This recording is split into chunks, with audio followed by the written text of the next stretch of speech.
Here are some common symptoms that can indicate a problem with a transmission oil filter. Number 1. Noise.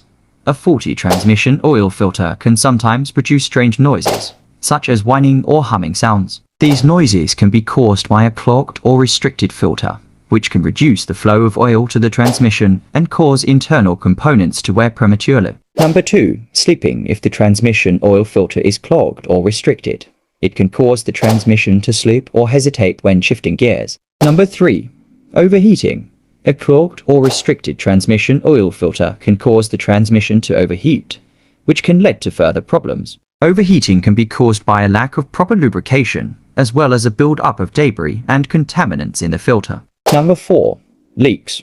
A faulty transmission oil filter can sometimes cause leaks, either from the filter itself or from the seals around the filter. These leaks can be caused by a variety of issues, such as damaged or worn components, or a lack of proper tightening during installation. If you like the video, please like it and subscribe to the channel.